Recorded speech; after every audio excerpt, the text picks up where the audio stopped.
লালমনিরহাটের হাতীবান্ধা উপজেলায় পারিবারিক বিরোধের জেরে চাচার লাঠির আঘাতে নিহত হয়েছেন এক ভাতিজা। এ ঘটনায় এলাকায় ছড়িয়ে পড়েছে চাঞ্চল্য। স্থানীয় সূত্রে জানা যায়, জমিজমা সংক্রান্ত বিরোধের জেরে দীর্ঘদিন ধরে চাচা ও ভাতিজার মধ্যে দ্বন্দ্ব চলছিল। এরই ধারাবাহিকতায় হঠাৎ করে কথা কাটাকাটি শুরু হয়ে এক পর্যায়ে সংঘর্ষে রূপ নেয়।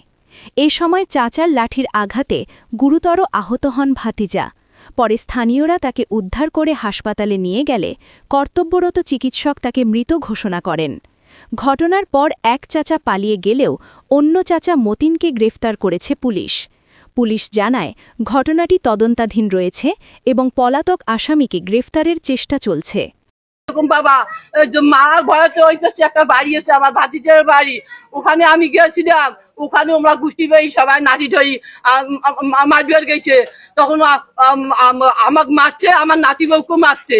ছাহানুর কয় যে ওর লাশ বানাইয়া মেডিকেল পাঠিয়ে দিয়ে তারপর দুপুরকার ভাত খাবো, এর আগত খাবো না।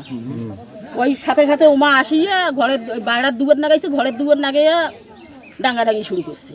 একেবারে ঘর তো আসলো, এখন ঘর ঢুকিয়া সেনাটা গাইছে মনে যে ইকুয়ালেক্টারের ঠেক দিয়া এই যে ডাং শুরু করছে, ডাঙে চোখ বলে ফাটে দিছে। তারপর মাথার ডাং নাগছে, মাথা ফাটে নাই, হয়ে গেছে, চোখ এরকম ফুলে। তার এই চাচা ওরা জমি জমার বিষয়কে কেন্দ্র করে একটা মারামারির ঘটনা ঘটে। পরবর্তীতে সে আহত অবস্থায় তাকে হাতীবান্ধা হাসপাতাল থেকে পরবর্তীতে রংপুর মেডিকেলে নিয়ে যাওয়া হয়।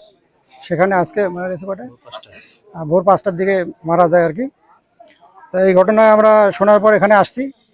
পরবর্তীতে মানে মামলা করা প্রকৃতি হয় আর কি।